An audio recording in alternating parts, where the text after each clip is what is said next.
है। बहुत दुखद है, बहुत दुखद। आपने भी उसके ऊपर वीडियो बना के डाली है, आपने उस पे डालनी पड़ी जैसे ही मुझे पता चला। मैं तो सही बताऊं आपको, मुझे किसी ने बताया, मैं बैठा था कि देवेंद्र भाई एयरप्लेन क्रैश हो गया। मैंने कहा वीआईपी देख कौन था इसमें, मतलब मेरा जो इमीडिएट जो क्वेश्चन था वो था वीआईपी देख कौन है, कौन था। बोला वीआईपी क्यों? मैं कहा ये देखना है कि ये क्रैश जो है ना ये हादसा है या ये साजिश है, पहले ये चेक करना है। बोला ऐसे कैसे कह सकते हो? मैं कहा अगर इसके अंदर कोई ऐसा वीआईपी है जो अमित शाह का राजदार रहा है तो फिर ये हादसा नहीं है, ये मैं अभी पे बता देता हूं। और इसमें एक भी आदमी नहीं बचेगा, गारंटीड है। मतलब तब तक तो उस टाइम तक तो सिर्फ ये खबर आई थी क्रैश हो गया है, कुछ नहीं पता किसी के घायल होने का, कुछ नहीं पता क्या है, मरने वालों के बारे में, घायलों के बारे में कोई जानकारी नहीं है। चारों तरफ से सील कर दिया गया है, बचाव राहत कार्य चल रहा है, सिर्फ ये बात चल रही थी। और इस बातचीत के दौरान ही मेरे मुंह से निकल गया कि आप देख लेना, अभी कोई जानकारी, पहले ये पता करो कि कौन वीआईपी था। तब तक ढूंढते रहे। तो अचानक से फिर मैंने एक वीडियो बना दी। मुझे नहीं मालूम था उस टाइम तक कि भाई ऐसे ऐसे करके कोई, उसमें विजय रूपाणी भी साथ में था। तो मैंने उसी टाइम वीडियो बनाई और पहली वीडियो में मैंने ये बोला कि आपको ये देखना होगा कि ये साजिश है या हादसा है, क्योंकि जनता सरकार मोर्चा की पलवल की ट्रेनिंग में मैंने ये बात बताई थी 2023 में अपने साथियों को। मैंने कहा था कि देखो होता कैसे है, मान लीजिए जनता सरकार मोर्चा इस लेवल पे पहुंच गया कि सरकार के सारे षड्यंत्रों को जनता के सामने रखने लग गया, तो जिस प्रकार से नेताजी सुभाष चंद्र बोस के प्लेन को ही क्रैश कर दिया तो उनके बारे में पता ही नहीं चला कि बंदा कहां चला गया। इसी तरीके से या तो वो किसी को युद्ध अपराधी बना देंगे, या वो किसी को फांसी तोड़ देंगे आतंकवादी बना करके, या वो उसके ऊपर कोई दूसरा अटैक करवा देंगे, रोड रेज में मरवा देंगे। जैसे मान लो भाई एक बंदा उनको खटक रहा है, तो उस खटकने वाले बंदे को वो क्या करेंगे कि सड़क पे चले, जहां सीसीटीवी कैमरा है वहां उन्हीं का आदमी आगे बाइक अड़ा देगा, आपकी बाइक या आपकी गाड़ी को टक्कर मार देगा हल्की सी दूसरी गाड़ी से या बाइक से। आप गाड़ी रोकोगे क्योंकि आप जो है सामाजिक जीवन में हो, आप उसको बोलोगे तेरे से देख के नहीं चला जाता, तो वो जानबूझ के आपसे पंगा लेगा, आप उसके साथ हाथापाई करेगा, वो पहले हाथ उठाएगा या छेड़ेगा, बाई चांस आपका हाथ उठ गया, वो बंदे कॉल करेगा, पास में बंदे होंगे और बंदे आ जाएंगे, सरिया या बड़ा लट सिर में लग के मौत हो गई। तो सीसीटीवी कैमरा आपको ये दिखाएगा जैसे कि ये मौत मतलब हादसा थी, एक रोड रेज था और आदमी मारा गया, जबकि वो पूरा प्लानिंग का हिस्सा है, जिसे दीप सिद्धू को मारा। अब आपका मोबाइल जीपीएस लोकेशन देता है, आपका मोबाइल कितनी स्पीड से चल रहा है बता देता है, आपके फोन में जीपीएस में पता लग जाता है। इतनी स्पीड से चलते हुए आपका फ्लक्चुएशन कितना हो रहा है ये भी बता देता है। तो आप पर्टिकुलर चौक तक पहुंचने में कितना समय लगाओगे पता लग जाएगा जी। लग जाएगा, आपकी फील्डिंग भी लग सकती है, वहां पे 4 आदमी बैठ जाए, अब यहां से क्रॉस कर लिया, अब यहां से क्रॉस कर लिया, अब यहां से क्रॉस कर लिया, और जैसे ही उस चौक के पास पहुंचने लगे उधर से स्पीड से आती हुई दूसरी कार या दूसरा ट्रक उसको उड़ा दे। आपको पता भी, क्योंकि आपकी लोकेशन तो 24 आवर उनके पास है। फिर स्नाइपर उनके एक ऑप्शन होता है, जैसे पहले कभी होते थे, तो जिस तरह से उन्होंने वो कैनेडी को मारा था, मतलब राष्ट्रपति हाउस के अंदर मार दिया था, खिड़की से आया दूर से कहीं से स्नाइपर, मतलब 1 किलोमीटर 2 किलोमीटर से वो जूम करके मार देते हैं राइफल्स का, ये भी पता है आप लोगों को।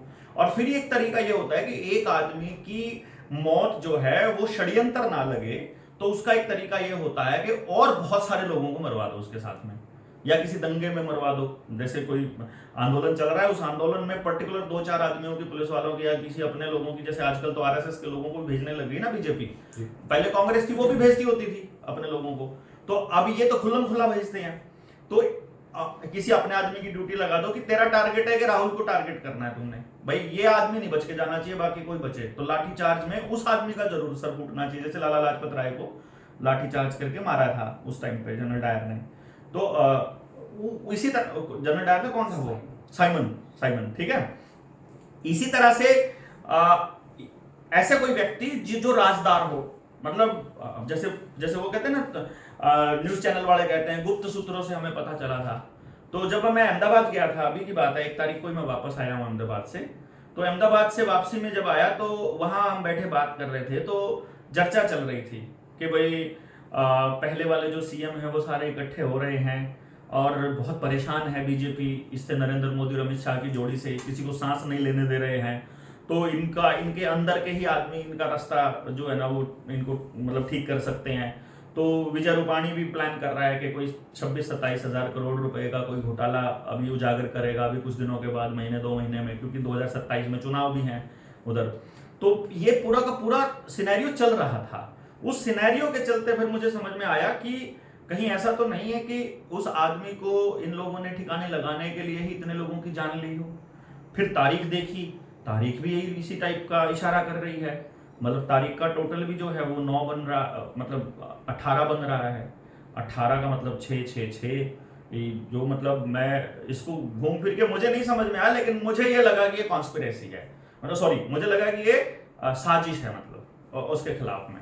और फिर मुझे देखा कि यार सारी चीजें देखो गया ना, घूम फिर के आपको आएगा, पता चलेगा कि यार ऐसा हुआ नहीं कभी भी। ऐसा थोड़ी होता है कि दोनों इंजन एक साथ फेल हो जाएं। ऐसा थोड़ी होता है कि टेक ऑफ पूरा ही ना किया और उसी टाइम पे वो नीचे चला जाए। और फिर एक अखबार भी था, उसकी हेडलाइन भी थी फ्रंट पेज पे, जागरण का भी एक हिस्सा था मिड डे करके, उसने भी बकायदा छापा हुआ था सेम चीज कि भाई आज की तारीख में मुझे उसी दिन सुबह अखबार में वो आया है और सेम तरीके से वो अस्पताल उसके अंदर जो मेंटल हॉस्पिटल है उसके अंदर वो मतलब मिला गड़ा हुआ। तो इसलिए मुझे वीडियो बनानी पड़ी, क्योंकि जो मीडिया है वो तो नैरेटिव चलाएगा, वो जो नैरेटिव अमित शाह ने बोला है, क्योंकि अमित शाह ने अभी 2 दिन पहले तो मीटिंग ली है ना मीडिया के इन्फ्लुएंसर्स की। तो इन्फ्लुएंसर्स को तो बोल दिया कि देखो चैनल हमारे हाथ में है, ये रहा हमारे पास सारा का सारा अधिकार, हम YouTube को लिख देंगे कि ये आदमी नेशनल सुरक्षा राष्ट्रीय सुरक्षा के लिए खतरनाक है, इसका चैनल उड़ा दो, तो YouTube उड़ा देगा। उससे पहले 4 PM के साथ उन्होंने किया ना, 4 PM के साथ किया था। फिर ये अपना ब्रिजेश वशिष्ठ है, उसका जो नॉकिंग न्यूज है उसके साथ ऐसे ही किया था, सस्पेंड कर दिए। अब उनको पता लग गया, अब वो थोड़े से कड़वे शब्दों का इस्तेमाल उन्होंने कम कर दिया कि भाई चैनल उड़ जाएगा, उससे अच्छा क्या है, क्योंकि यही तो बिजनेस है। तो इसलिए क्या है, हमें तो इस बात का भी डर नहीं है कि चलो कोई बात नहीं भाई, लेकिन बात तो उठानी पड़ेगी, लोगों के अंदर बात चली जाए। तो अब लोग एक अल्टरनेट नैरेटिव के ऊपर सोचने लग गए हैं कि हाँ हो सकता है कि ये रूपाणी को ठिकाने लगाने के लिए किया गया काम हो। क्योंकि देखो ना, इसका मतलब तो ये हो जाएगा ना कि भाई प्लेन जो है वो पुराना था। मैं सोच रहा हूं ये यार दिल्ली के अंदर 2005-15 के बाद की पेट्रोल की गाड़ी भी नहीं जा सकती है। वो कह रहे हैं अप्रैल के बाद तो पेट्रोल की गाड़ी ही नहीं जा पाएगी, या तो CNG की गाड़ी जाएगी या फिर इलेक्ट्रिक गाड़ी जाएगी दिल्ली के अंदर। यही बोल रहे हैं ना वो 30 अक्टूबर के बाद, मतलब 1 नवंबर से इसका काम शुरू हो रहा है। फिर जहाज, ये वाला जहाज जो है ये 2009 में बना था, तो फिर ये जहाज, बल्कि ये तो अभी थोड़ा पुराना ही है, 15-16 साल पुराना ही है। जहाज तो 50-50 साल पुराने चल रहे हैं, अभी तक भी रनिंग में हैं और सवारियां लेके जा रहे हैं। तो उनके ऊपर तो कोई मतलब नहीं, इसके ऊपर कोई भी सुरक्षा कारण नहीं होते, पर्यावरण का प्रदूषण भी नहीं करते, उनकी जांच भी नहीं होती। आपको कभी किसी ने सोशल मीडिया प्लेटफॉर्म पर या सरकार के किसी ऑफिशियल अकाउंट पर आपने देखा हो कि भाई इस जहाज की जांच पड़ताल की, सुरक्षा मानकों में ये कमियां पाई गई, इन मानकों को दुरुस्त किया गया, या एयरलाइन को निर्देश दिए गए कि तुम इनको ठीक करो, ऐसा कुछ खबर आपने कभी सुनी नहीं होगी। क्यों? क्योंकि एयरलाइन सारी प्राइवेट और एयरपोर्ट भी सारे प्राइवेट। मतलब जब तक वो एयरपोर्ट बनता नहीं है तब तक जनता के पैसे से बन रहा है। जैसे ही वो एयरपोर्ट बन जाता है वहां पे पब्लिक की आवाजाही शुरू होती है, वहां पर प्रॉफिट आना चालू होता है, उसको किसी प्राइवेट प्लेयर को दे दिया जाता है। मैं तो बहुत पहले से बोल भी रहा हूं ये बात कि भाई ये जितने भी एयरपोर्ट्स हैं ये असल में जमीन हथियाने और प्राइवेट कंपनियों के बड़े मालिक जो पूंजीपति हैं उनकी आवागमन के लिए बन रहे हैं। आपको तो लॉलीपॉप दिखाया जा रहा है कि जनता इसमें ट्रैवल कर रही है, जनता कभी ट्रैवल नहीं कर रही है इसके अंदर। जनता का तो उल्टा नुकसान हो रहा है जनता का तो इसके अंदर, क्योंकि जो उन्होंने एयरपोर्ट बना दिया, जो वहां स्टाफ लगाया है, जो एयरक्राफ्ट की जो मेंटेनेंस है, उसका खर्चा कहां से निकालेंगे? वो खर्चा निकालने के लिए गाड़ी ये किराए पे दे रखे हैं इन्होंने तो ये प्लेन। बाकी तो उनके अपने पर्पस के लिए है ना, उनको हेरोइन की तस्करी करनी है, उनको ह्यूमन ट्रैफिकिंग करनी है, उनको यहाँ से सोना लेकर के जाना है, वहां से कोई और चीज नशा देश के अंदर लेकर के आना है, तो उसके लिए है। जाकर के पता करो, क्योंकि मैं कई बार चार्टर्ड प्लेन में गया हूं। मतलब इन द सेंस मेरा कहने का मतलब ये है कि मुझे कुछ लोग ऐसे मेरे संपर्क में बहुत पहले से आए, मेरे लिए उन्होंने स्पेशल अरेंजमेंट्स करी। तो मैंने देखा कि आपका अगर चार्टर्ड प्लेन खुद का है, आपकी एयरलाइन अगर खुद की है और वो आपसे अगर मिलने के लिए बुलाता है, तो वो बंदा गाड़ी जब आपको लेके जाएगी ना, वो गाड़ी का कोई चेकअप नहीं होता है, उसका अलग रास्ता है जो टोटल मतलब जिसमें सुरक्षा की जांच ही नहीं होती है। तो जो सत्ता में बैठे लोग हैं और जिसका एयरलाइन है, जैसे कि अडानी का एयरलाइन है, तो वो जब गाड़ी जाएगी तो उसकी ना कोई चेकिंग हो सकती है, ना वो कुछ भी लेकर जा सकता है अपनी गाड़ी में, और उसकी गाड़ी बिल्कुल एरोप्लेन के दरवाजे के बाहर खड़ी होती है, और उसमें से जो संदूक उठा करके अंदर डाले, जो जितने मर्जी डालो, कुछ भी डालो, कुछ भी ले जाओ, कुछ भी ले आओ, कोई मतलब ही नहीं है कि आपको किसी को पता चल जाए देश के अंदर। तो मैंने तो ये खेल देखा है इनका होते हुए। तो आप लोगों को ऐसा लगता है कि ये जनता के लिए एयरपोर्ट्स बन रहे हैं या ये चीज हो रही है, और ये हादसा होते ही मेरे दिमाग में तो ये सबसे पहले आया था, तो मुझे लगा कि एक अल्टरनेट ओपिनियन तो पब्लिक में जाना चाहिए, पब्लिक तय कर लेना कुछ भी। भाई मैंने एक बात कह दी है, वो कह रहे हैं कि हादसा हो गया, जैसे मैंने कुछ डाला तो किसी ने कमेंट किया प्रूफ दो कि ये साजिश थी। मैंने कहा तुम प्रूफ दे दो कि ये हादसा था। डॉक्टर साहब यहाँ एक सवाल और बनता है, एक मोटा सवाल बनता है कि एरोप्लेन में लगभग 3000 तरह के अलग अलग पार्ट्स होते हैं, तो क्या ऐसा नहीं हो सकता कि एक पार्ट का कोई फेलियर हो? दूसरा सवाल ये भी बनता है कि how you are so sure, मतलब आप हर एक बात को साजिश का रूप देने में सफल हो जाते हो, लोगों को वो बात बताने में कामयाब हो जाते हो, कैसे आप ये करते हो कि हर एक बात को आप साजिश क्यों बना रहे हो? देखो कोई पार्ट फेलियर भी तो हो सकता है। चलिए मान लेते हैं पार्ट फेलियर होते हैं जी, क्या ये बर्दाश्त लायक है? मतलब पार्ट फेलियर हो गया जी, देखो भाई साहब, आपकी कोई माल गाड़ी है, उसमें माल धो रहे हो, और वो माल गाड़ी जो है पटरी से उतर जाए और उसमें माल जो है वो इधर उधर बिखर जाए, वो नुकसान झेला जा सकता है। लेकिन आदमी की जान जहां खतरे में है, वहां पर कोई लापरवाही बर्दाश्त की जा सकती है क्या? आप बताइए। नहीं की जानी चाहिए ना जी। 3000 पार्ट हो या 30,000 पार्ट हो, अगर आपसे नहीं संभलते हैं तो मत लगाओ एरोप्लेन के अंदर। अगर आप उनकी सुरक्षा की जांच नहीं कर सकते हो तो क्यों चलाते हो फिर एरोप्लेन? भाई मैं तो ये कह रहा हूं ना, हो कैसे गया, चलो हो गया कोई बात नहीं, कोई तो जिम्मेदार होगा, कोई तो रिस्पॉन्सिबल होगा। भाई विमान उड्डयन मंत्रालय है अपने पास, किस लिए है भाई? वो कोई ऑफिशियल एयरलाइन है इंडिया की? भारत के पास भारत सरकार की कोई एयरलाइन नहीं है, तो वो विमान मंत्रालय क्या करता है भाई? उड्डयन मंत्रालय क्या करता है? वो एविएशन मिनिस्ट्री क्या करती है? वो उसका कोई काम ही नहीं है। तो जब उसका कोई काम ही नहीं तो क्यों बना रखा है? अगर सारा कुछ डीजीसीए ने करना है। पिछली बार जितने भी आपके ऊपर मैंडेट थोपे गए थे कि बिना मास्क के आप अंदर एयरपोर्ट में नहीं जा सकते हो, बिना मास्क और वैक्सीन के सर्टिफिकेट के आप ऊपर एरोप्लेन में नहीं, आपको टिकट नहीं मिलेगी, आप अंदर नहीं जा पाओगे, वो किसके थे? डीजीसीए की गाइडलाइन है। गाइडलाइन को कानून से ऊपर मानने की अगर आपको जल्दबाजी पड़ी हुई है, तो पहली बात तो नागरिक उड्डयन मंत्रालय क्या कर रहा है, एविएशन मिनिस्ट्री क्या कर रही है इसके अंदर? इसके ऊपर हजारों करोड़ रुपया हर महीने हर रोज का करोड़ों रुपया क्यों बर्बाद किया जा रहा है? और यदि वो है तो उसकी जिम्मेदारी क्या है? अरे भैया, कभी लाल बहादुर शास्त्री रेल मंत्री हुआ करते थे, एक रेल दुर्घटना होती है और वो आदमी इस्तीफा दे देता है नैतिक जिम्मेदारी समझ करके कि भाई मैं रेल मंत्री हूं, मैं अपने मंत्रालय ठीक से नहीं संभाल पाया, तो मेरी फेलियर है ये, तो मैं इस्तीफा दे देता हूं। यहां कौन जिम्मेदार है बताओ? आप क्या कह दोगे कि जो पायलट था वो पायलट वो जिम्मेदार था? मुझे किसी ने कहा कि आप कैसे कह सकते हो कि, मैंने कहा भाई एक सिंपल सी बात है यार, आपके बच्चे हैं, मेरे बच्चे हैं, मुझे मेरे बच्चे की कनपट्टी के ऊपर बंदूक रख के मुझसे जबरदस्ती जो है वो जहाज उसके अंदर नहीं ठुकवाया जा सकता क्या? बताओ आप मुझे, कहा जा सकता है ना? मतलब आपको ब्लैकमेल किया जा सकता है कि आप जेपटाइज उसको उसके अंदर कुछ सेंधमारी करके या कुछ गलत गड़बड़ कर दो, तो कोई तो रिस्पॉन्सिबल होगा ना भाई मेरे। डीजीसीए का कोई आदमी किसी को बलि का बकरा तो बनाओ, लेकिन कोई नहीं बनेगा मेरे दोस्त। और मैं कामयाब नहीं होता हूं भाई, मैं अगर कामयाब हो जाऊंगा ना, अगर हर चीज को साबित करने में कि ये साजिश थी, तो लोग जूते मारेंगे इनको। नरेंद्र मोदी ने क्या बोला था कि 50 दिन दे दो, अगर अर्थव्यवस्था पटरी पर नहीं आई, जब नोटबंदी हुई थी, जिस चौराहे पर कहोगे मैं जूते खाने को ले आ जाऊंगा और मुझे जूते मार लेना, जितने चाहो उतने जूते।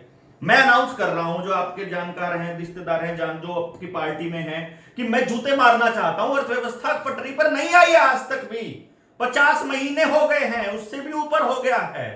48 महीने में 4 साल बनते हैं।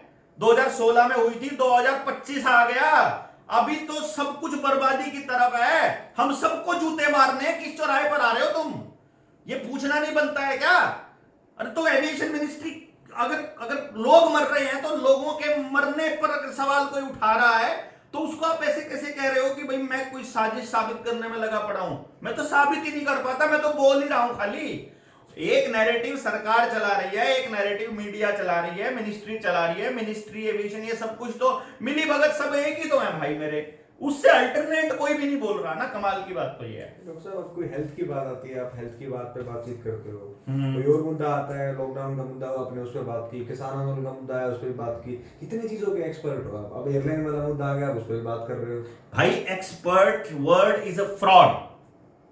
जो ये टोटलिटेरियन गवर्नमेंट बनाने जा रहे हैं, इसमें एक्सपर्ट शब्द को ही इस्तेमाल करने वाले हैं। एक्सपर्ट कौन होता है? पीएचडी करे हुए किसी बंदे से मिलना।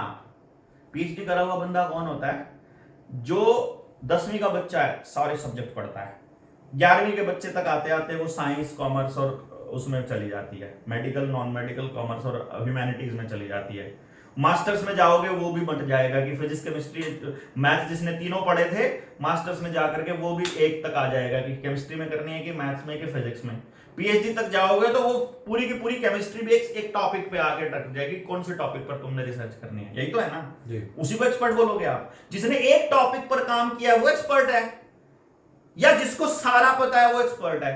और जिसको सारा पता है वो तो मैं नहीं कह रहा हूं मैं ऐसा हूं, मैं तो ये कह रहा हूं कि कॉमन सेंस का सवाल पूछा है मैंने। कॉमन सेंस के सवाल और एक्सपर्ट की जब मुकाबला होता है, जब जिस टाइम पे ये थे, कौन से थे ये जितने ये आईएमए वाले थे, इंडियन मेडिकल एसोसिएशन वाले, जो आपने हेल्थ वाली बात पे बोला, मैंने इंडियन मेडिकल एसोसिएशन वालों से कॉमन सेंस का सवाल पूछा था। हमारा एक चैनल था हरियाणा का ही, पंडित जी थे उसके, कोई मैं नाम भूल गया उनका, सत्य खबर करके एक चैनल है, उस पे मैंने बोल दिया, उन्होंने मेरा इंटरव्यू ऑनलाइन लिया। कोई इंटरनेट का इशू था, मैं नहीं आ पाया, तो बोले कि वो भाग रहा है, इंटरव्यू नहीं दे रहा है। मैंने फिर दोबारा से बाय चांस वो चल गया, मुझे नहीं पता था उन्होंने ऐसा नैरेटिव चला दिया है। फिर उन्होंने आईएमए के 3 डॉक्टर बिठाए और मैं अकेला खड़ा था इधर से। वो 3 डॉक्टर थे स्पेशलिस्ट अपने अपने। मैंने कहा तुम अगर 3 डॉक्टर हो ना, तीनों के तीनों अलग अलग चीजों के एक्सपर्ट हो। कान वाले डॉक्टर को हड्डियां दिखा के देख लो, उसको कुछ नहीं पता बेचारे को।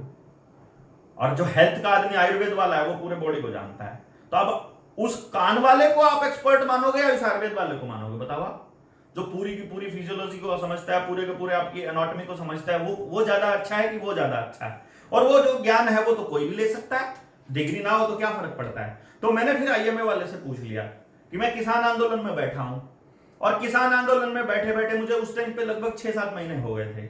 मैंने उनको सिर्फ इतना ही पूछा है, भाई मुझे ये तो बता दो कि हम वहां पर बैठे हुए हैं, जहां तक टिकरी बॉर्डर तक किसान आंदोलन है, वहां तक एक भी मौत कोरोना से नहीं है, और उसके पार चले जाओ तो अस्पतालों के बाहर ऑक्सीजन वाले ऑक्सीजन का सिलेंडर लेके सड़क पे, फुटपाथ पे पड़े हैं, हॉस्पिटल के बाहर, अंदर जगह नहीं है। अब मुझे आप कॉमन सेंस बता दो, उधर क्यों नहीं आ रहा वो जो बीमारी आप कह रहे हो। हम वहां पर 3 दिन में नहा रहे हैं कि 2 दिन में, हमें कुछ नहीं पता था। ठीक, हमें वहां ये भी नहीं पता था कि भाई क्या नाम, एक थाली में खा रहे हैं, 3 खा रहे हैं कि 4 खा रहे हैं कि 10 खा रहे हैं। सारे इकट्ठे ट्रॉली में बैठे काम कर रहे हैं, वहीं पे बैठे हैं, उसी के अंदर बैठे हुए हैं, सबके कपड़े इस्तेमाल हो रहे हैं। सिंगल भी डेथ कोरोना से नहीं हुई किसान आंदोलन में। पता है आपको ये बात क्यों नहीं हुई? क्योंकि जब पहली बार सिंघू बॉर्डर पर कोरोना से डेथ दिखाई, सीएमओ के पास जाकर के 3 गाड़ियां भर के गई थी हमारी। वहां सीएमओ से ये पूछा था, तुमने किस आधार पर इस आदमी को कोरोना से मरा हुआ बताया है? तुमने इसकी ऑटोप्सी करी है या तुमने इसका पोस्टमार्टम किया? पहले ये बताओ। बोर्ड बैठेगा, बोर्ड तय करेगा कि ये किससे मरा है, उसके बाद बताना। जब बोर्ड बैठा, उसका पोस्टमार्टम हुआ, तो पता चला कि वो तो हार्ट अटैक से मरा था। फिर बता दिया था सीएमओ को, अगर एक भी डेथ बिना पोस्टमार्टम के कोरोना से डिक्लेयर की तो तुम्हारी नौकरी गई समझो। भाई साहब एक भी नहीं मरा। डॉक्टर साहब, अभी तक कोई ऑफिशियल स्टेटमेंट ना तो एयरलाइन की तरफ से आई है ना सरकार की तरफ से आई है कि घटना का कारण क्या था। और ऊपर से सरकार जो है, गृह मंत्री वहां पहुंच चुके हैं, आज प्रधानमंत्री भी वहां जाने वाले हैं। जो है एयरलाइंस ने, जो एयर इंडिया ने जो 1-1 करोड़ का कॉम्पनसेशन है वो घोषित किया है। और क्या चाहते हैं आप सरकार से? जनरल बिपिन रावत मरे थे, हेलीकॉप्टर क्रैश हुआ था, उनके हेलीकॉप्टर का ब्लैक बॉक्स में सारी जानकारी है कि हेलीकॉप्टर कैसे क्रैश हुआ, उस पे आई कोई ऑफिशियल स्टेटमेंट आज तक? आर्मी की आई हो, सरकार की आई हो, एविएशन मिनिस्ट्री की आई हो, हेलीकॉप्टर जिस कंपनी ने बनाया उसकी आई हो? नहीं आई ना। पुलवामा हुआ था, उस पे आई कोई ऑफिशियल स्टेटमेंट? कोई पकड़ा गया? कोई जानकारी, कोई ऑफिशियल स्टेटमेंट? जबकि उस टाइम के श्रीनगर के गवर्नर, जो जम्मू कश्मीर के गवर्नर थे, सत्यपाल मलिक ने बताया कि ये अमित शाह ने करवाया था। ठीक है। तीसरे नंबर पे अपना ये पहलगाम हुआ, ऑफिशियल स्टेटमेंट आई। अरे भाई, इतने दिन पहले की किसी वारदात पर अगर ऑफिशियल स्टेटमेंट नहीं आई है तो इस पे आएगी क्या? जज लोया मरा, उसका कातिल आज तक नहीं पकड़ा गया, कोई ऑफिशियल स्टेटमेंट आई? किसी भी एनआईए की आई हो, किसी की आई हो, जुडिशरी की आई हो, कोई जज बोला हो, कोई भी बोला हो? ये पहले जो तड़ी पार था वो कैसे बरी हुआ उन केसों से, उन जजों को कहां बिठा दिया गया? मतलब किसकी ऑफिशियल स्टेटमेंट का इंतजार कर रहे हो भाई आप? मतलब जो आदमी का इतिहास रहा हो सब कुछ बर्बाद करने का, उनकी ऑफिशियल स्टेटमेंट का इंतजार कर रहे हो क्या? मुझे नहीं है उनका इंतजार। हमने अपनी बात कह दी है। अपनी बात, अगर हमारी बात में कुछ दम है, अपना सवाल पूछे सरकार से। लोग नहीं पूछ रहे, ना पूछे भाई। मैं मतलब अपना जमीन को गिरवी रख के मैं कुछ वो लाइन नहीं बोल सकता जो सिस्टम बोल रहा है। मैं तो अलग बोल रहा हूं, तो अलग अलग बोल रहा हूं। आप दे दो उसके ऊपर कोई जवाब। मुझे क्या क्या फर्क पड़ता है मेरे बोलने ना बोलने से भाई? मैं तो बोलूं ना, जो मेरा मन कर रहा है वो बोलना चाहिए। कि जो आप सुनना चाहते हो या जो सरकार सुनना चाहती है या जो भक्तगण सुनना चाहते हैं वो थोड़ी बोलूंगा मैं वो बोलूंगा जो मेरा मन कह रहा है। उससे जो सहमत है वो अपनी बात कहते हैं, जो सहमत नहीं है वो अपनी कहते हैं। उसमें क्या दिक्कत है बताओ? ऐसा लगता है कि बहुत गंभीर जो है मुद्दा हुआ है, बहुत दर्दपूर्ण हादसा हुआ है, उसके बाद भी आप इस हादसे पे एक ऑफिशियल ऐसी स्टेटमेंट देने की जगह कि वो गंभीर चीज हुई, आगे से हमें ध्यान रखना चाहिए। आप तो उल्टा सरकार को कोसने चले हैं चीजों को लेकर। क्या ध्यान रखना चाहिए? क्या आज तक एयरप्लेन क्रैश नहीं हुआ है भाई? रेवाड़ी में एक प्लेन क्रैश हुआ था, उसके बाद वो कहने लगे कि भाई कम्युनिकेशन सिस्टम था, एक तरीका था कम्युनिकेशन का, वो तरीका बदलना पड़ गया था, हमको तो नए नियम जारी किए।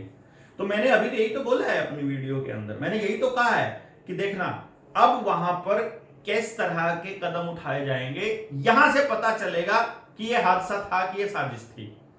यानी कि आपकी एयरपोर्ट पे एंट्री एग्जिट, आपका दूसरे देश में जाना और आना, आपके वहां के रिहायशी इलाके के अंदर वहां का जो मतलब वो है रिहायशी इलाके का विस्थापन होगा, एयरपोर्ट की जमीन कहीं और चली जाएगी, एयरपोर्ट का स्टेशन कहीं और बनेगा या कहीं और एयरपोर्ट ट्रांसफर होने वाला है। क्योंकि आज के टाइम पर जो पहले एयरपोर्ट बाहर था शहर के अहमदाबाद में, वो अंदर आ गया है, उसके चारों तरफ जो है रिहायशी इलाका हो गया है। तो वो बाहर चला जाएगा तो वो जमीन किसके पास जाएगी, वो किस बिल्डर को मिलेगी और दूसरी जमीन को कैसे वो देखेंगे, इस पे नजर दौड़ानी पड़ेगी ना। अभी आपको अगले 5-6 महीने साल भर में पता चलेगा ना। अभी जब जम्मू कश्मीर के अंदर धारा 370 का ड्रामा खेला इन्होंने कि हटा दी, मैं अकेला था बोलने वाला, भाई नहीं हटी है यार, क्यों तुम बात कर रहे हो? एक क्लॉज हटाया जिसमें जमीन खरीदने वाला क्लॉज था, वो जमीन भी इसलिए क्योंकि अडानी को जमीन देनी है जम्मू कश्मीर की, और लिथियम मिला है वहां, लिथियम के भंडार अडानी को देने हैं, इसलिए हटी है। मैंने तब बोला था 2022 में,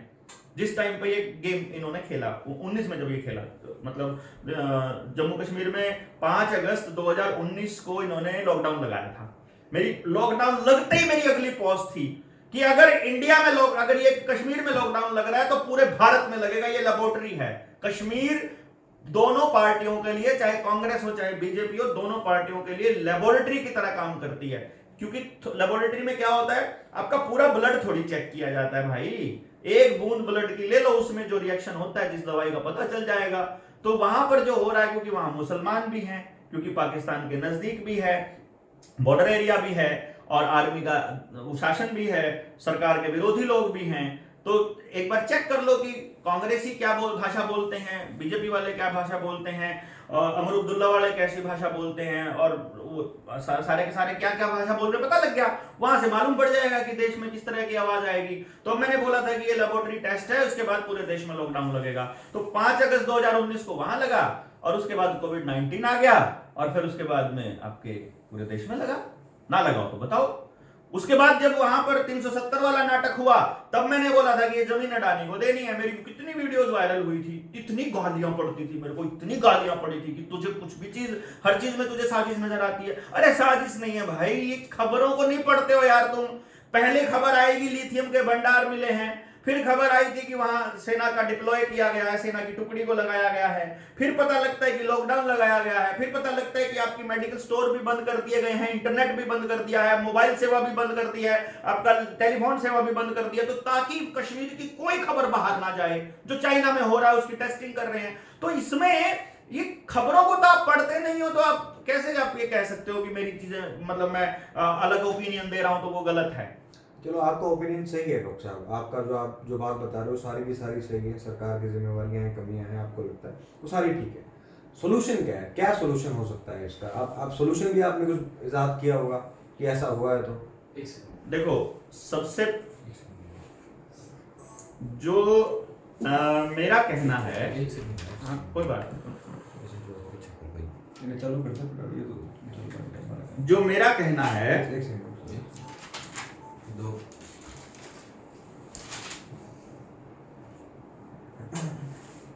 सबसे पहले तो इसके सोल्यूशन के रूप में यदि आपको सचमुच कुछ करना है, सबसे पहले जवाबदेही तय करो हर चीज की, हर चीज की। सड़क पर चलते हुए किसी का बच्चा साइकिल या मोटरसाइकिल का टायर गड्ढे में पड़ने से अगर उसकी मौत हो जाती है तो जिम्मेदार कौन होगा? सड़क का ठेकेदार, बनाने वाला मजदूर, वहां का एसडीएम, उसको पास करने वाला इंजीनियर, या कौन? किसकी जिम्मेदारी है? कोई तो तय हो, कोई तो जिम्मेदारी होगी ना किसी की। तो आप ऐसा थोड़ी कह सकते हो कि ड्राइविंग करने वाले की जिम्मेदारी तय कर दोगे, खाली बहाने ढूंढते रहोगे ड्राइविंग करने वालों के कमियों के। मान लो कोई आदमी ऐसा है जो गाड़ी चलानी आती है उसको, और उसके पास ड्राइविंग लाइसेंस नहीं है, या उसका ड्राइविंग लाइसेंस एक्सपायर हो गया है। आदमी का ड्राइविंग लाइसेंस एक्सपायर होता है 15 या 20 साल गाड़ी चलाने के बाद। 15-20 साल जिसने गाड़ी चला ली उसको लाइसेंस रिन्यू करने की तो जरूरत नहीं है ना। लेकिन अगर उसका लाइसेंस रिन्यू नहीं हुआ है, उसको ये लोग कह देते हैं इसने रिन्यू नहीं कराया था इसलिए एक्सीडेंट हो गया, इसलिए कोई केस नहीं बनता है कि नहीं। कितना कितना हिपोक्रेटिक एक सिचुएशन है। तो मैं ये कह रहा हूं, छोटी से छोटी चीज पर जो व्यक्ति क्रेडिट लेता है, आर्मी ने अटैक किया ना, एयर स्ट्राइक आर्मी ने किया ना, तो क्रेडिट नरेंद्र मोदी कैसे ले सकता है? देश के मजदूर रोड बना रहे हैं, पैसा हम दे रहे हैं, टोल हम देते हैं, वो क्रेडिट कैसे ले सकता है? एक आदमी जो हर किसी के किए हुए कामों का क्रेडिट खुद ले रहा है, तो क्या सारे हादसों और सारी गलत नीतियों के परिणाम का जो ठीक रहा है उसके सर पर नहीं फूटना चाहिए? नहीं फूटना चाहिए क्या? बताओ आप। मैं आपको एक आंकड़ा दे रहा हूं, इस देश के अंदर उसने कहा इतनी वैक्सीन लगा दी, इतनी वैक्सीन लगाकर इतने लोगों को, फलाना लोगों को वो कर दिया। बाद में हालांकि वैक्सीन का सर्टिफिकेट से अपनी फोटो हटा ली, लेकिन मैंने कुछ लिखा था जिसके ऊपर मैंने कुछ डिटेल दी थी कि भाई आपने इसके ऊपर सवाल ही नहीं पूछा यार। मलेरिया के केस, मतलब ये तो आपने बताया ना कि कोरोना के केस थे, मलेरिया के 2 लाख केस साल में, डायबिटीज के 5 लाख केस, किडनी फेलियर के 2 लाख केस, कैंसर के 9 lakh case, liver 3 lakh case, brain stroke 7 lakh cases, typhoid के 9,000, रोड एक्सीडेंट्स के लगभग 2 लाख, कुपोषण 10 लाख बच्चे मरते हैं कुपोषण से, गलत इलाज होने से 10 लाख बच्चा पिछले साल मरा है, आत्महत्या 1.5 लाख, मर्डर 30,000, प्राकृतिक आपदा में मौत 60,000, फूड पॉइजनिंग से 15.5 लाख लोग मरे, इंडस्ट्रियल एक्सीडेंट में 11,000, और डिप्रेशन से लगभग 1 लाख लोग मरे। इसकी जिम्मेदारी किसकी है? आप कह रहे हो कि हर एक चीज की जिम्मेदारी सरकार की है। नहीं होनी चाहिए। क्रेडिट कैसे ले लेगा फिर वो? भाई देखो, दोगली बात नहीं होगी ना कि क्रेडिट उसका, जिम्मेदारी हमारी। या तो जिम्मेदारी, क्रेडिट भी हमें मिलना चाहिए, क्रेडिट जिम्मेदारी भी हमारी होनी चाहिए, और अगर क्रेडिट वो ले रहा है तो जिम्मेदारी भी उसकी होनी चाहिए। सबसे पहला सोल्यूशन ये होता है दोस्त कि जब कोई व्यक्ति काम करता है ना, उसको इस बात का डर होना चाहिए कि लोग क्या कहेंगे, मीडिया क्या कहेगी। मीडिया खरीद लिया, सोशल इन्फ्लुएंसर इफेक्ट कर दिए, आपको डरा दिया, धमका दिया, ईडी का मदद ले ली, सीबीआई की मदद ले ली, उसकी मदद से विपक्ष को रोक लिया गया, सारे नेताओं को खरीद लिया गया, मनमाने नोट छाप करके सबका मुंह बंद कर दिया गया। कौन बोलेगा भाई? पब्लिक तो बेचारी को सुबह से लेकर रात तक अपनी रोजी रोटी से ही फुर्सत नहीं है उसको, तो उसको समझाने कौन जाएगा? किसी वकील को नहीं पड़ी है तुम्हारे अधिकारों के बारे में बता दे, किसी मास्टर को नहीं पड़ी है कि जो तुम्हारे बच्चों की जिंदगी बचाने की बात कर ले, किसी नेता को नहीं पड़ी है कि वो आपके गांव को संवारने की बात कर ले। मेरे गांव का उस दिन का आंकड़ा मैं आपको बता रहा हूं, आप मेरे गांव में आए थे ना, मैंने ये आंकड़ा दिया उस दिन, बनाया था, सर्वे किया था पूरे गांव में। मेरे गांव में अगर 1800 घरों का आंकड़ा लेता हूं ना, ये देखो, ये मैंने हर जाति का आंकड़ा लिया था। मतलब इसमें ये जाट कम्युनिटी, ये ब्राह्मण, ये वाल्मीकि, ये चमार, ये कश्यप, ये गडरिया, जितने हमारे गांव के अंदर है, सबका डाटा लेकर के, घरों का अनुपात लेकर के, हम उसी अनुपात में उनके घरों में गए, सबका हिसाब किताब किया, सबसे पूछा। मतलब कुछ कास्ट में तो यहां तक भी है, अगर आप देखेंगे, जैसे इंश्योरेंस का जो पैसा 0 रुपया है, तो 0 लिखा हुआ है, हमने कोई अपनी तरफ से कुछ नहीं लिखा। कहीं पर कितना लिखा? तो इन 1800 घरों का जब आंकड़ा निकाला ना, ये आंकड़ा निकल के आया था। पता लगाओ, इंश्योरेंस के जो मतलब इंस्टॉलमेंट जाती है ना, मेरे गांव से 44 करोड़ रुपया जाता है इंश्योरेंस का, 44 करोड़। मैंने गांव वालों से पूछा तुम्हारे गांव में मरते कितने हैं जिनको इंश्योरेंस का क्लेम मिलता है? पता चला पूरे साल में एक भी नहीं मरता है जिसको इंश्योरेंस का क्लेम मिलता है। तो ये 44 करोड़ रुपया हर साल बेफजूल देते हो ना। अगर गांव वाले सिर्फ ये 40 करोड़ इकट्ठा कर लो, उसके ब्याज में मरने वाले को, हर मरने वाले को 10 लाख दे सकते हो तुम। ये बात कोई छोटी बात नहीं है, मैं बता रहा हूं आपको। इसके बाद मैंने पता किया, टोटल कमाई पूरे गांव की 280 करोड़ रुपया है, और उसमें से खर्चा 100 करोड़ है। 180 बचत के होने चाहिए ना, 180 करोड़, लेकिन रियलिटी में 316 करोड़ रुपए का तो लोन है पूरे गांव पे, जो जा रहा है, लोन के इंस्टॉलमेंट्स जा रहे हैं। और एजुकेशन पर मेरे गांव से 20 करोड़ रुपया प्राइवेट स्कूलों को जाता है। सिर्फ एक गांव की बात कह रहा हूं, पूरे हरियाणा में लगभग 7000 गांव हैं, और पूरे देश में 7 लाख गांव हैं, छोटे बड़े मान करके कैलकुलेट करके देखो, जीरोस खत्म हो जाएंगी, काउंटिंग नहीं आती हमको इतनी, जितने पैसा हम लोग सिर्फ वेस्टेज कर रहे हैं। और किसकी जिम्मेदारी? आपका बच्चा स्कूल में पढ़ रहा है, फेल होए, पास होए, जॉब मिले ना मिले, रोजगार मिले ना मिले, डिप्रेशन में जाए, नंबर कितने आए, क्या, सारी जिम्मेदारी बच्चे की।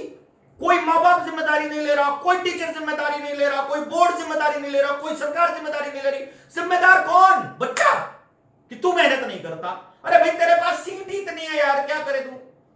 अभी सीईटी का एग्जाम निकाला, कॉमन एंट्रेंस टेस्ट निकाला, कितने करोड़ रुपए सिर्फ फार्म भरने पे कमा गई सरकार। उसके बाद जब वो बच्चे ट्रैवल करके जाएंगे, एक रात पहले हर गाड़ी का खर्चा हिसाब लगाओ, कम से कम 4000 रुपए का तेल फूकेगा, क्योंकि गुड़गांव वालों को यमुनानगर फेंकेंगे, यमुनानगर वालों को दादरी फेंकेंगे, दादरी वालों को उधर फेंकेंगे, ऐसे होता है ना। एक रात पहले जाएंगे, पूरी फैमिली का टाइम लगेगा, हजारों करोड़ रुपए का टर्नओवर होगा, और अगले दिन पेपर देने जाएंगे, अगले दिन 2 दिन खराब होंगे, कितना पैसा बनेगा। और पोस्ट कितनी निकलेंगी?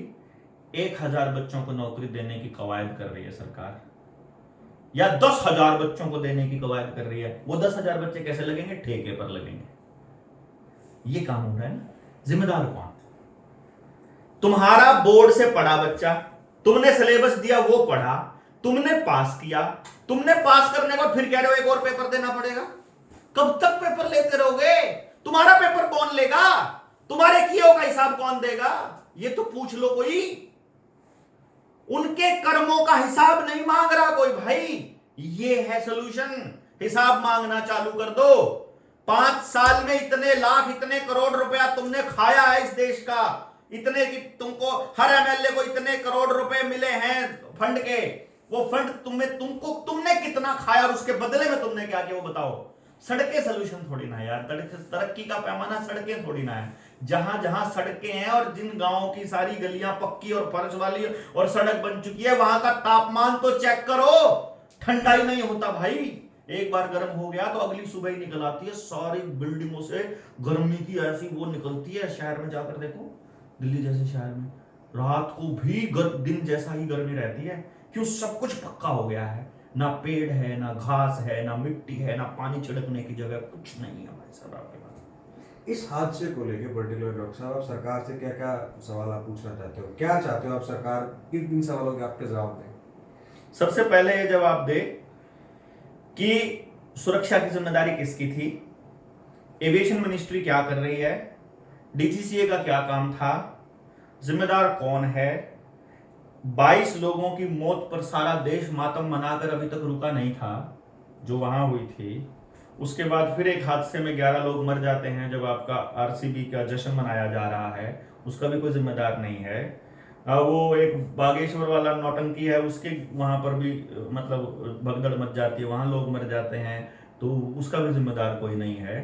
कोई नेता अगर कॉल दे देना कोई, और वहां एक आदमी मर जाए, तो जिसकी कॉल थी उसके ऊपर एफआईआर हो जाती है। किसी धर्मगुरु के ऊपर हुई आज तक भगदड़ में मचे? नहीं ना। कुंभ में कितने लोग मरे, उसकी जिम्मेदारी किसकी थी? कोई भी नहीं। Nobody is responsible. कमाल की बात यह है। और रिस्पॉन्सिबल होगा तो कैसे? जो तुम पाकिस्तान को पूरे को नेस्ता नाबूद करने के लिए तैयार खड़े थे, 22 लोगों की मौत पर, 242 लोगों की मौत पर पूरे के पूरे एविएशन मिनिस्ट्री को नेस्ता नाबूद क्यों नहीं कर देते तुम? करना चाहिए ना।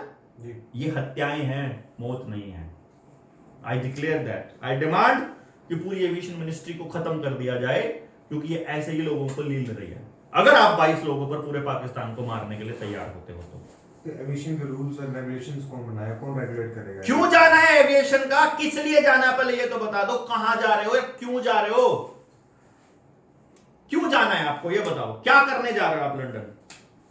लंदन वालों को यहां आना पड़ा था क्योंकि उनके वहां कुछ नहीं होता था। मसाले यहां से जाते, कपड़े यहां से जाते, दाल यहां से जाती, अनाज यहां से जाता, पशु यहां से जाता, फूड प्रोडक्ट्स यहां से जाता। उनके पास कुछ था ही नहीं भैया।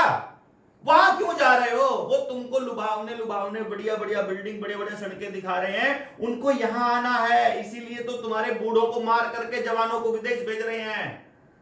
सब कुछ पाइपलाइन से चल रहा है, पूरा अमेरिका, पूरा लंदन पाइपलाइन से।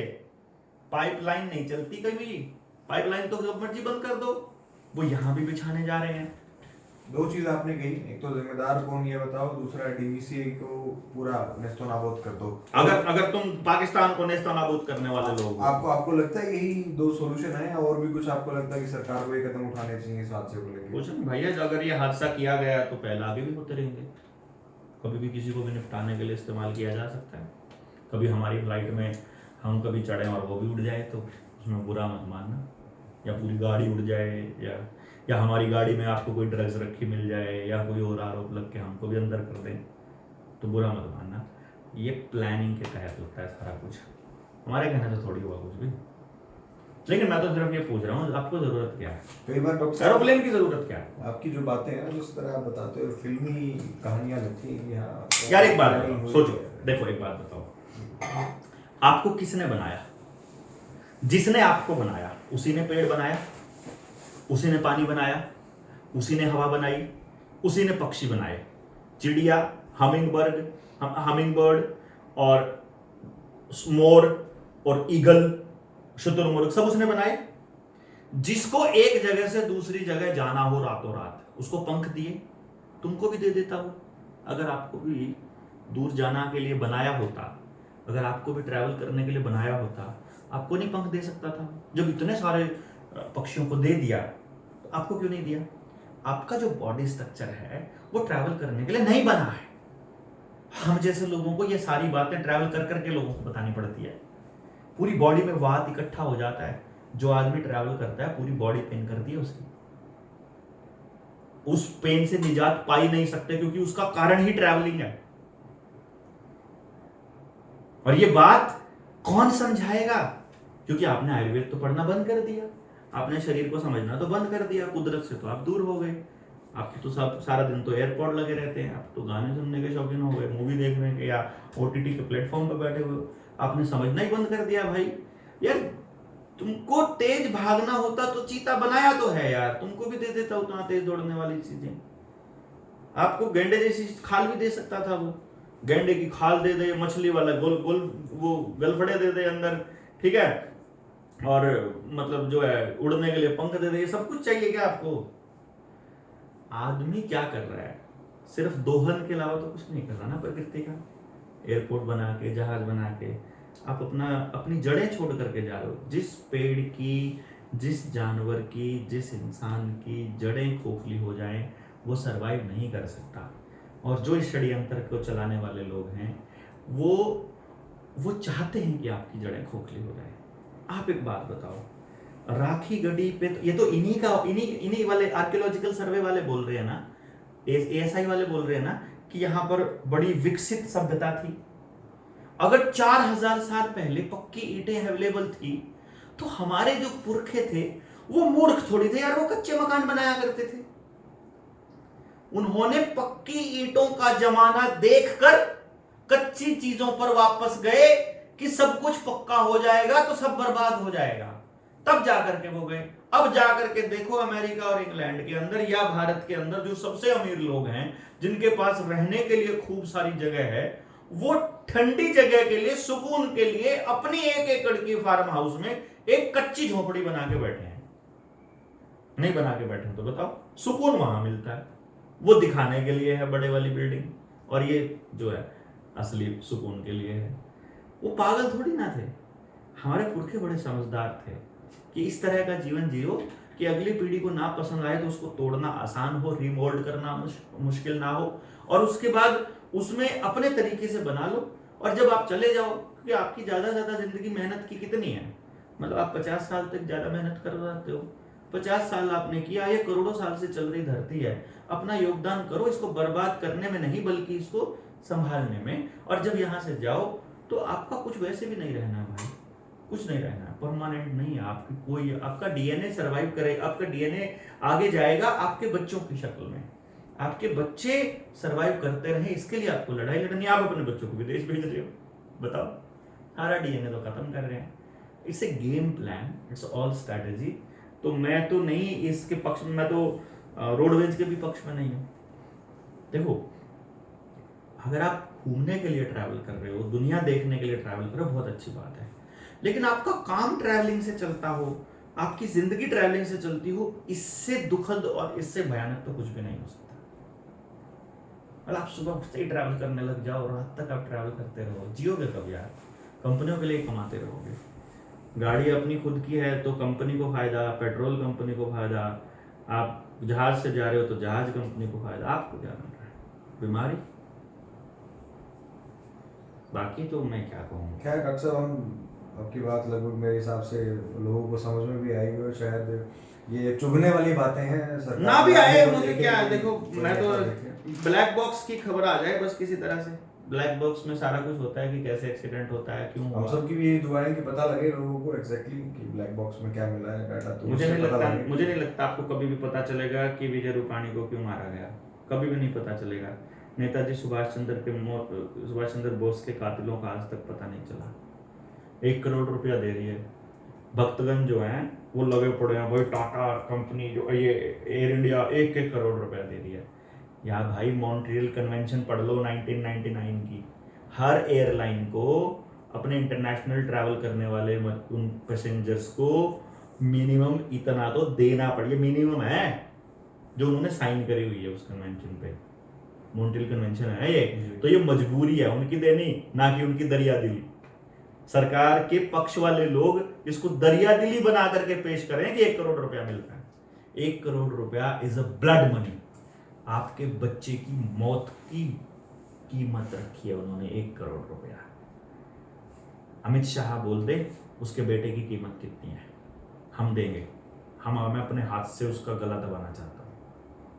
बोलो कितने रुपए में अपना बेटा मरवाएगा वो, या कोई और बता दे अपने बच्चों को, अपने परिवार के लोगों को मरवाने का कितना पैसा लोगे। हमारे बच्चों की कीमत 1 करोड़ बस। इस बातचीत को यहीं समाप्त करते हैं। डॉक्टर साहब बहुत बहुत शुक्रिया आपका ऐसे एक्सप्लेन करने के लिए, नया नैरेटिव लेके आने के लिए, बहुत बहुत धन्यवाद।